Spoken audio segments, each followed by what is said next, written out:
by i10.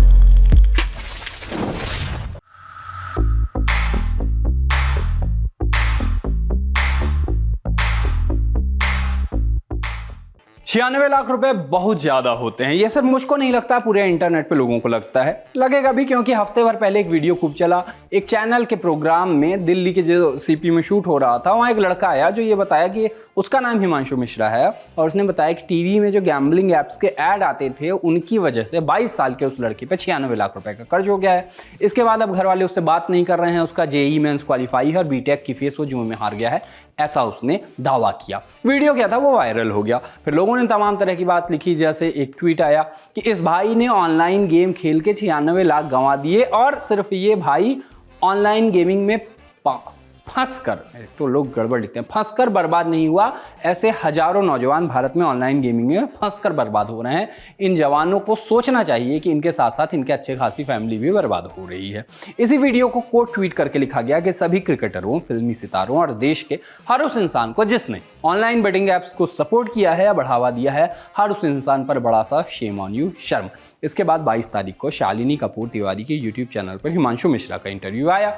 इस video का title था अलार्मिंग, 96 लाख के कर्जे वाला पॉडकास्ट, अपने बच्चों को बचाओ, Bihar boy lost 96 lakh online gaming. 48 minute लंबे इस वीडियो में काफ़ी बातें की गई, जैसे 96 लाख आए कहाँ से के जवाब में बताया कि कमाते हैं, मेहनत करने वाले, चीट करने वालों के लाख 2 लाख वैल्यू नहीं रखते हैं। हमने मेहनत से नहीं कमाया, इसलिए हमको नहीं पता कि 2 लाख की क्या वैल्यू है। इस पॉडकास्ट के नीचे आए कमेंट्स ने भी सबका ध्यान खींचा। इस ट्वीट का कैप्शन था कि पॉडकास्ट को देखा और बाद में कमेंट सेक्शन को देखने लगा तो पता चला कि हिमांशु की तरह देश के अनेक युवा इन ऑनलाइन गेमिंग ऐप के कारण अपना संपूर्ण जीवन बर्बाद कर चुके हैं। और स्क्रीनशॉट में लोग बता रहे थे कि कैसे इन ऐप्स के जरिए लोगों ने अपने ज़िंदगी भर के पैसे गंवा दिए। तमाम तरह की बातें अलग अलग लोग कर रहे हैं कि कैसे 50 लाख, 10 लाख, 2.5 करोड़ का नुकसान किसी किसी को हुआ।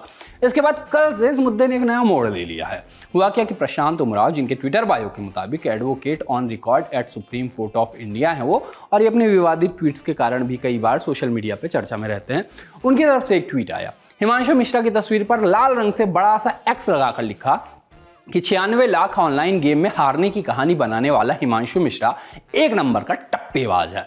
1 जुलाई को यह हमें कानपुर काका देव क्षेत्र में शाम 4 बजे मिला था और स्कूल बैग में कोचिंग की कॉपी लिए घूम रहा था। स्कूल बैग में कोचिंग की कॉपी लिए, ठीक है, घूम रहा था और पेन बेच रहा था।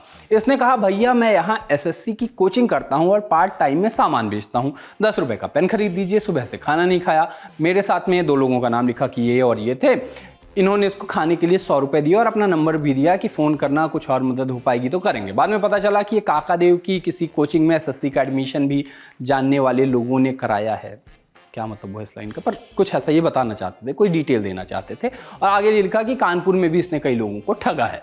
हिमांशु मिश्रा का नंबर और कानपुर में इसके घर का पता हमारे पास है। दुर्भाग्य है कि पत्रकारों का, जिन्होंने बिना वेरीफाई किए सनसनी बना दी। किसी ने इससे नहीं पूछा कि जेईई पास किया था तो स्कोर कार्ड कहाँ है। आज ये टप्पेबाज अपनी झूठी दुख की कहानी बताकर यूट्यूबर से भी इंटरव्यू के पैसे ले रहा है। जिस तरह से उस लड़के ने ये दावा किया, उसी तरह इन्होंने अपना ट्वीट पे एक दावा किया और इनका ट्वीट भी खूब वायरल हुआ। क्रॉस वेरीफाई दोनों चीज़ें नहीं हुई। खैर, लोग रिप्लाई में अलग अलग बातें लिखते नजर आए। जैसे एक यूजर ने लिखा कि मुझे तो पहले दिन से ही इसकी कहानी फिल्मी लग रही थी। 1000 रुपये भी कर्ज हो जाए तो लोग टेंशन में खत्म हो जाते हैं, इसके 96 लाख भरोसा नहीं कर सकते। लिखा गया, कहानी झूठी हो सकती है पर ऑनलाइन गेमिंग ऐप खतरनाक है, लत लगाने वाली। इस तरह की ऐप के बारे में भी कुछ बोलिए जनाब। झूठी कहानी के सहारे से ही समाज में एक मैसेज तो आ गया ना, ऑनलाइन गेमिंग ऐप बैन होनी चाहिए। इसी के साथ एक यूजर राजेश ने भी इसी मुद्दे पर एक ट्वीट किया। इस ट्वीट में उन्होंने लिखा कि ऑनलाइन गेम्स में 96 लाख रुपए हारने वाले हिमांशु मिश्रा के बारे में एक जानकारी ये मिली है कि बिहार का है। बिहार के एक अनुभवी रिपोर्टर साथी बताते हैं कि पिछले साल जब ओडिशा के बालासोर में 3 ट्रेनें टकराई थी और 300 लोग मारे गए थे, तब हिमांशु वहां मिला था। हिमांशु ने कहा कि जिस ट्रेन का एक्सीडेंट हुआ वो उसी में था। रिपोर्टर से कुछ पैसों की मदद मांगी। ये पैसे 500 रुपये थे। रिपोर्टर ने कहा कि तुम अपने बारे में बताओ। उस वक्त इसने तमाम चीज़ें बताई जिस पर भरोसा करना मुश्किल था। हमने इससे इसके पिता का नंबर लिया। रिपोर्टर आगे कहते हैं कि हिमांशु के पिता से बात हुई, भागलपुर बांका साइड के रहने वाले थे। उन्होंने कहा कि पैसा वगैरह मत दीजिएगा, ये ऐसे ही मांगता रहता है। यहाँ मेरे पास कोचिंग पढ़ने आने वाली लड़कियों की साइकिल तक बेच चुका है। हालांकि उन्होंने ऑनलाइन गेमिंग या सट्टा लगाने की बात नहीं बताई। 96 लाख रुपए बहुत बड़ी रकम है। आदमी 5000 रुपए भी उधार देते वक्त वक्त सामने वाले की हैसियत देखता है कि लौटा पाएगा नहीं। परिवार के नाम से थोड़ा बहुत कई बार मिल जाता है, लेकिन ज़्यादा नहीं। जरूरी बात लत जीतने की लग सकती है, हारने की नहीं लगती। आदमी 1 लाख 2 लाख 10 लाख हारने के बाद बंद ही कर देगा। खैर, हमारी खोज जारी है। इनका पता माँ बाप भाई से मिलने के बाद ही बहुत सारी चीज़ें क्लियर होंगी। किसी को कुछ पता चले तो बताइएगा। बेसिकली इन्होंने बहुत सारी डिटेल और बहुत सारी इधर उधर की डिटेल लिख दी, लेकिन कुल मिला के बात यह है कि कई यूजर ऐसे दावे कर रहे हैं कि हमारे दोस्त इनसे मिले या कोई कुछ इससे मिला। इसमें कई चीज़ें गिचपिच हो जाती हैं, पर खैर चल रहा है सोशल मीडिया पे, क्या कर सकते हैं आप। इसमें सच क्या है झूठ क्या है वो तो पता चल ही जाएगा, नहीं तो लोग भूल जाएंगे, कुछ और ट्रेंड करेगा, कोई और कहानी वायरल होगी, हम बैठ के बता रहे होंगे। यही चक्र है, यही चलता रहता है सोशल मीडिया पे। आप बस रंग देखिए, डिटेलिंग में मत जाइए, रंग देखिए। लास्ट में अगर कोई सच निकलता है, फैक्ट निकलता है, तो वो बताने के लिए खड़ा ही हूं मैं। ट्विटर पर ट्रेंड करता रहा बियर बाइसेप्स और रणवीर इलाहाबादिया का नाम। क्यों? कारण था इनका यूट्यूब चैनल हैक होना। इनके चैनल बियर बाइसेप्स और द रणवीर शो को हैक कर दिया गया, मतलब हैक कर लिया गया और नाम रख दिया गया टेस्ला। इसके बाद क्रिप्टो करेंसी में पैसे इन्वेस्ट करने वाला वही कूड़ा वीडियोज अपलोड किए गए। वैसे मैं लोगों को स्टीरियोटाइप करने के खिलाफ हूँ, मगर ये हैकर ऐसी हरकत ही करते हैं जैसा फिल्मों में दिखाते हैं कि ये हैक करने वालों को बाहरी दुनिया से मतलब नहीं रहता, बस वो अपने एक अंधेरे कमरे में बैठे बैठे दुनिया का कोई भी सिस्टम हैक कर देते हैं। मेरा यही कहना है, थोड़ा बाहर निकलो, थोड़ा देखो, रेकी करो तो समझ आएगा कि इंडिया में कोई क्रिप्टो में पैसा नहीं लगा रहा है। चाहे बियर बाइसेप्स की यूट्यूब चैनल से वीडियो बना के अपलोड करो, चाहे ललन टॉप के। रणवीर के इंस्टा पर इस हैक के बाद 3 स्टोरीज आई। पहली स्टोरी में लिखा कि अपने 2 मेन चैनल के हैक होने का जश्न मना रहा हूँ अपने फेवरेट खाने के साथ, वीगन बर्गर। दूसरी स्टोरी में लिखा कि क्या ये मेरी यूट्यूब करियर का अंत है। तीसरी स्टोरी में लिखा कि कोई जोक, कोई पीआर नहीं, अगले स्टेप पर काम कर रहा हूँ, अभी शांत महसूस कर रहा हूँ, जीवन हमेशा अगला दरवाजा दिखा देता है। अच्छा, इनको भी पता है ना कि इतने बड़े यूट्यूबर हैं कि यूट्यूब इनकी मदद करेगा, इनको चैनल वापस मिल जाएगा। ठीक है, ये मेरा कहना है, हो सकता है ऐसा ना हो, और उम्मीद करेंगे कि किसी की मेहनत का चैनल है तो उसको मिल ही जाए। खैर, इसके साथ एक और चीज़ हुई। रणवीर इलाहाबादिया अपने पॉडकास्ट में हेजिटेट ना करने के लिए जाने जाते हैं। सैडिस्ट लोगों से भरी इस दुनिया में इसी बात पर मीम बनने लगे। चैनल हैक होने वाली खबर को शेयर करके लिखा गया, येती का बदला। एक मीम क्लिप लगा के लिखा गया, येती ने दोनों यूट्यूब चैनल उड़ा दिया, अब तो ह्यूमन ही बचा सकता है। चैनल हैक होने की खबर से एलियंस को खुश होता दिखाया गया। क्या एलियंस ने मेरा यूट्यूब चैनल हैक किया होगा, जैसा सवाल भी पूछा गया।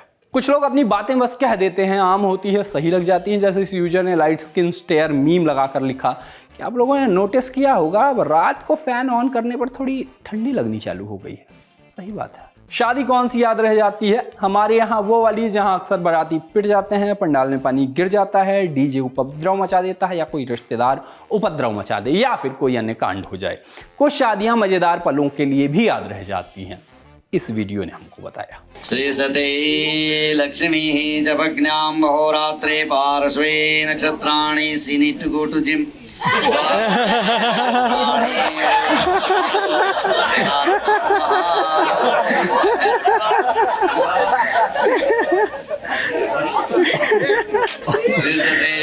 सोशल लिस्ट में अब बारी है पिक ऑफ द डे की, और पिक ऑफ द डे में आज साक्षात यमराज आए हैं। हुआ ये कि औरैया में लोगों की लापरवाही से ट्रेन हादसे बहुत हो रहे हैं। मतलब ट्रेन से लोगों के हादसे, नॉट ट्रेन हादसे। ट्रेन हादसा बहुत बड़ा शब्द होता है। खैर, लोग कहीं से भी पटरी पे पहुंच जाते हैं, ऐसे कैजुअली घूमते हैं जैसे यमराज का डर ना हो। तो आरपीएफ ने लोगों को रेलवे लाइन को क्रॉस करने से रोकने के लिए यमराज को ही बुला लिया। दिबियापुर के आरपीएफ ने फफूंद स्टेशन के पास लोगों को कैसे जागरूक किया, देखिए आप। रेलवे लाइन पार करता हुआ नजर आया तो उसको मैं यमपुरी ले जाऊंगा और